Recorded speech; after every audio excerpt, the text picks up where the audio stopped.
Hi, welcome back to my channel. If this is your first time here, my name is Amy Burke and I am a lost mama.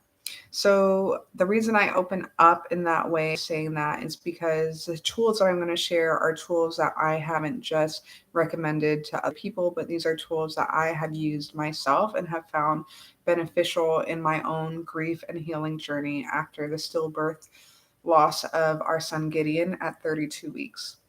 So, if you're new to my channel and you enjoy the content that you see here, be sure to like and subscribe to my channel to stay posted on future content. And if you're already subscribed, be sure to hit that notification bell to be notified of when new videos are put out. I don't have any kind of schedule that I follow at this time. I just do it as I have the time as a mom who's busy and has kids running around and making all kinds of sounds in the background.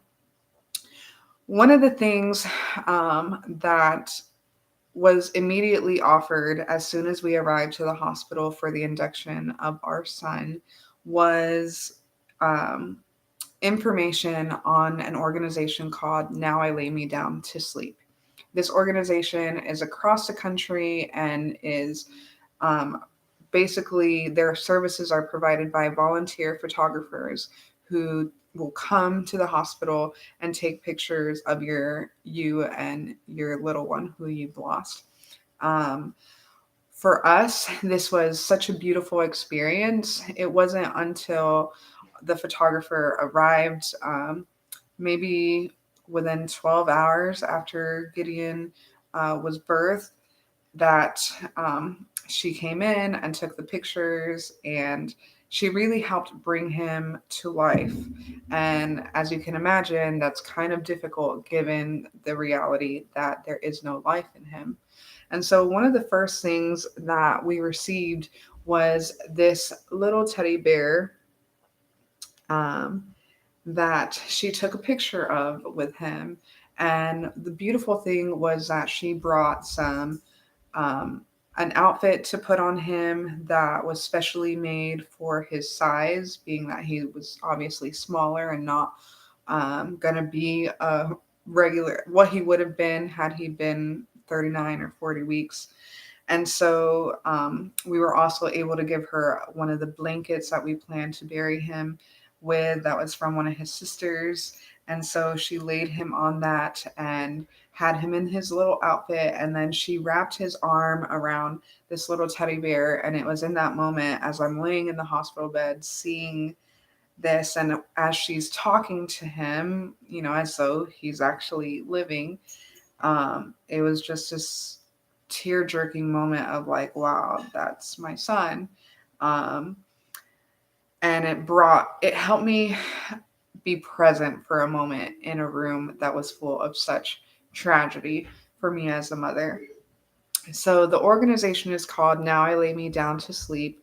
And I'm going to show you my favorite picture of the ones that she did, which I was just explaining to you. This is my son, Gideon. And that's the teddy bear. As if you are a lost mom or have walked through this or worked with moms who have gone through this journey and have had the honor of being to be present and see the baby, you are aware that there are certain things that just are not going to look the way that you would expect for them to look. And so there were certain things that they tried to, in some of the editing, edit down to make it look a little more natural. I believe it's called heirloom style editing that they do. I'm not 100% on the phrasing, but the whole point of the editing is to make it seem as though the baby is living, just simply sleeping, to help give you something that you can hold on to that isn't too in your face as far as visually, um, when you go to remember your little one.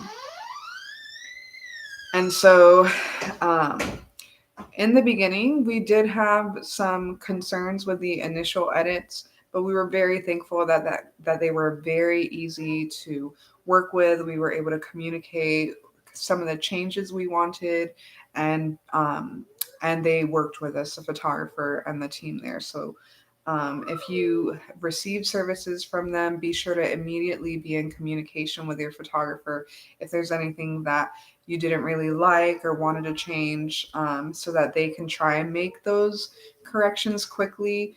The longer you wait, the less likely there's going to be a chance for them to make any of those changes. So a good line of communication would be very helpful. So that would be one thing, is that, as I mentioned, this was one of the first things as soon as we came in after we were checked in, that we were presented with their pamphlet by one of the nurses and said, this is available to you. We can call them to come in and all of that. And of course, we wanted to capture these things because I knew that even if I didn't want to see the pictures, and if I didn't have them, I would regret it later. For me personally, not everyone comes to that same opinion, but one of the challenges with that is we were having to sign off on things and do things very quickly during a time where I'm not even fully there. My husband's not fully there, and we did not have a stillbirth doula, which I think would have been beneficial to us to have, just to kind of help us understand the next steps in the process of beyond birthing our baby. And so that's one thing that I would say is yes, it's a free service. Take advantage of it if it's available and let them do your pictures, and then keep an open line of communication with your photographer very quickly, or have someone, a liaison on your behalf, kind of keep that communication, so that they can make any changes before final edits are done, because they don't hold on to those pictures. And then take your own pictures. So there were some things that I didn't understand because it was, again, so fast and in the moment. So one of the things that I regretted was not taking as many pictures as I wish I would have had I known some things. But, I feel like if other people were to look at it, they say, you took a lot of great pictures. Personally, but I would make sure to do that as well, to capture videos and things like that. And if you are a medical professional, I'm not sure what the regulations are, but I have read in stories of women who chose not to get pictures, how grateful they were that a nurse did take a picture and put it in their file in case years later the mom asked if there was a picture, and they were so emotional and overjoyed at finding out that the nurse had taken one and saved it, and they were able to collect that from them. So the other thing that we received was this keepsake box. Purple was about the only gender neutral one that they had. And in here, it came with this little like heart pillow that I believe these were provided by an organization to the hospital. It's called the Memory Box from Memories Unlimited, and it had a little card in it. And this was meant to be kind of like a bib type outfit to wrap him in, which is what we initially had him in after he was born, before the photographer came in and put him in his other outfit. So you can kind of see that. And then they had these cute little hats. So as we were thinking through what are ways, thinking through ideas of ways that you can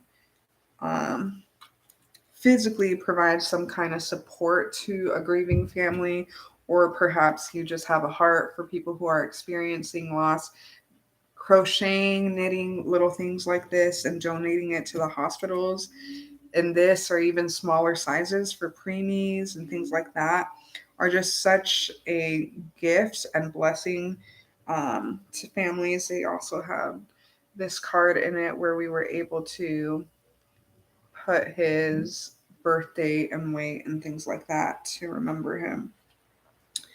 Um, but yeah, we have his pictures in here. We have the funeral program in here from our church. And at times, our as a family, we'll kind of reflect on what was the scripture or what was the song that we sang that day.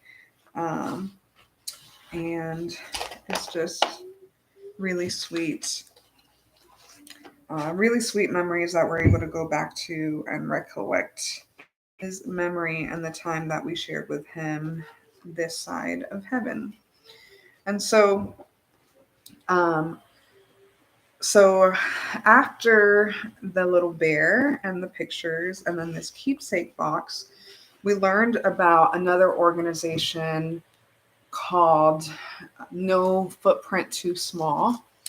And No Footprint Too Small is a nonprofit. Most, if not all, of these organizations that I'm mentioning are nonprofits and um, do everything based off of donations.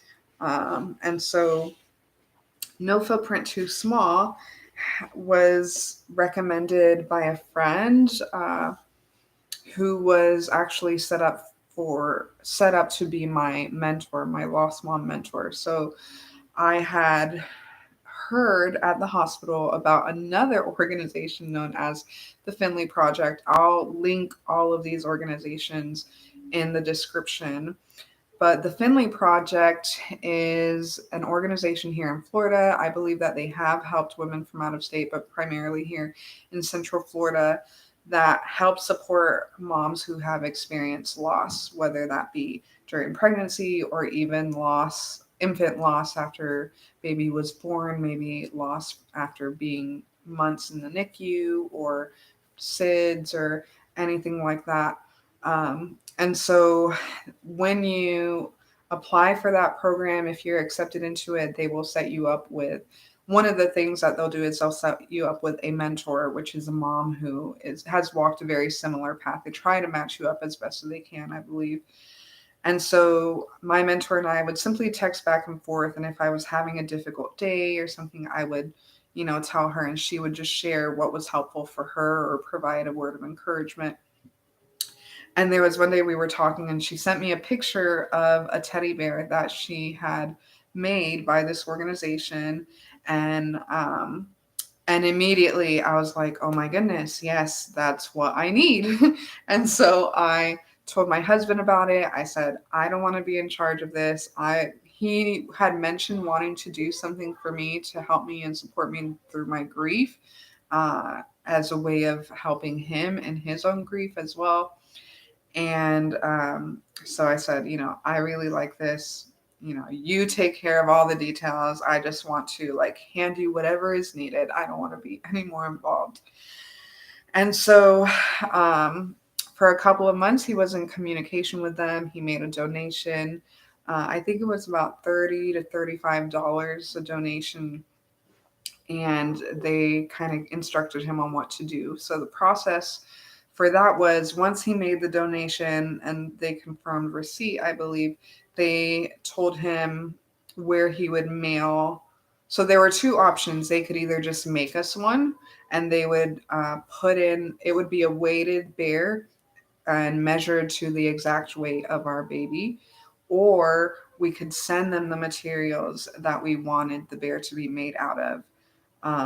So you have either option. And so for us, as soon as I knew that I had the option of sending some of the things that we wanted, I knew which blankets, which outfit, and all of that I wanted. But I was nervous about how it would turn out.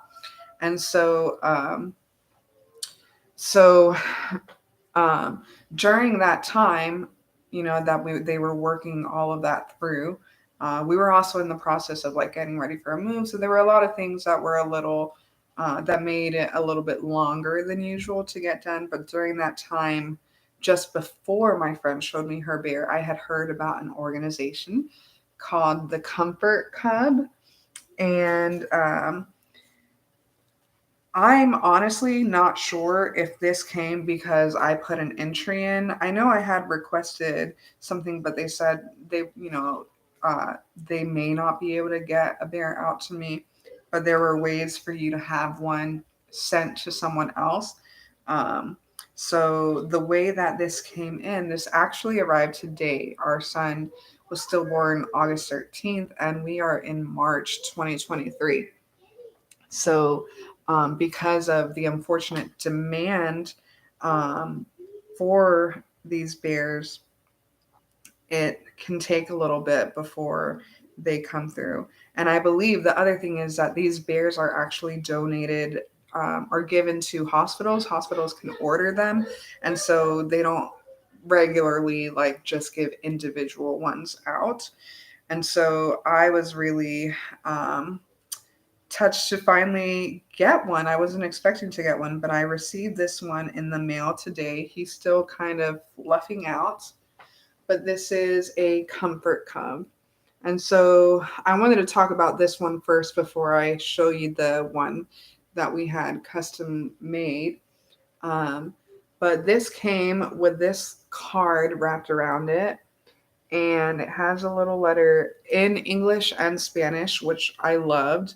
And it didn't have a name, so that's why I couldn't tell. Like it, the letter that comes with it is seems very personal. um, Although it doesn't say my name, but it seemed like wow, I connected really well with it. So I thought that was really thoughtful. If it is just from the organization, and so what I love about this is that now I have something that I can feel comfortable with my children sleeping with to remember their little brother by, which I haven't had that yet. I'm very protective of this little bear. This is the one my husband will take it on drives with him if he's missing Gideon a little bit more that day. It's a little bit easier to hide in a backpack or keep on the dashboard in his car. Um, and then the one we had custom made is very like I'm super protective of that one just because of how it came out and it the meaning behind everything. So um, the girls were excited today when this came in to see like they have their own little bear, and it's weighted as well, not to his exact weight, but the weight helps provide pressure for the grieving mother or father, whoever is missing it. It helps give something beyond just a soft bear. Um, it just helps provide that pressure. I can't think of another way to describe it. You can feel something on your chest in the way that you might feel, if you're holding the puppy in your arms or that kind of thing. Um, or if you're holding your baby in your arms that unfortunately you're not able to do. So this was the Comfort Cub. So that arrived today, but about a month or two ago, finally, unexpectedly, we received the customized bear from No Footprint Too Small. And the items that I chose for him to be made in were the first baby outfit that my mother-in-law had bought for him. It came with a little hat and a onesie, and it was the outfit that we had planned to put him in when he was born, if it fit him, of course. Um, and then we also chose, I also choose to use a swaddle blanket that I used um, for him when I held him at the hospital, and that I have most of my pictures of him with. So I was nervous about what it would look like because you never know what you're going to get from something that's handmade or custom made and per donation, not something that you're spending hundreds of dollars to look a particular way. And so I was so excited and like stunned, breathless with how he came out, the way that they put him together. As I mentioned before, he is weighted. It comes with this little heart. They put his name. I don't know if it's backwards for you. Gideon David Burks, August 13, 2022, 4 pounds, 3 ounces. you can see this was part of, if you've seen any of my pictures of Gideon after he was born, he had this swaddling blanket around him. It's in the picture where I'm kissing him. Um, and then the little hat, this comes off, but it's also part of, they use the ears and the swaddle blanket. So they use a onesie, excuse me. Um, it's a little hard to tell. Yeah, the onesie and then the swaddle blanket for his ears and here as well. Just so much attention to detail put in. They took the pocket that was part of the onesie and put it on him like this. I just absolutely loved it. Um, I would say my only, if I was going to complain, and this is just being super picky, would be that the weight is all here in the bottom and not spread out throughout the bear. But other than that, it still provides that pressure very much because all the weight is in the bottom. It gives that kind of natural instinct to want to pat the bum, as moms will do.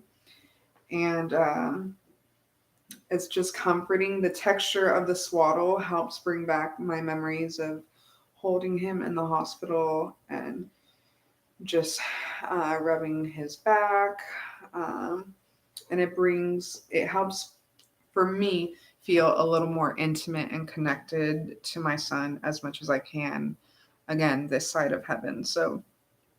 Um, so yeah, so we have no footprint too small, the comfort cub, and then this one the um, from the photographer from Now I Lay Me Down to Sleep. And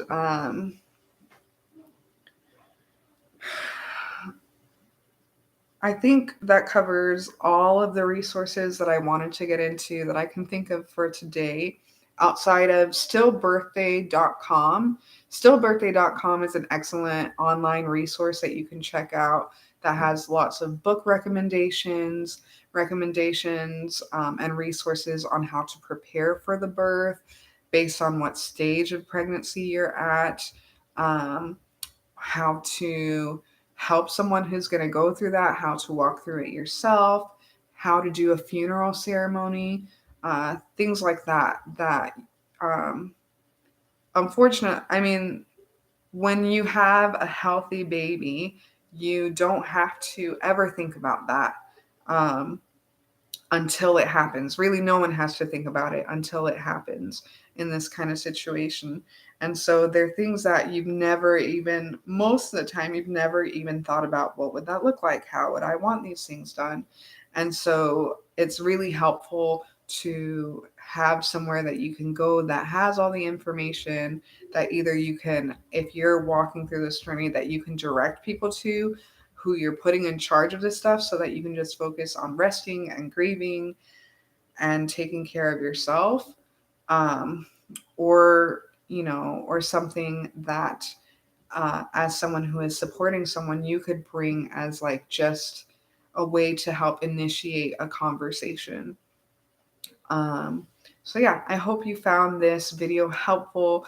I do plan to try and do a couple more videos sharing about our own experience through the birth and some of my experiences postpartum and ways that it has changed the way I approach birth work as a whole, as a birth doula, birth assistant, and one day prayerfully midwife.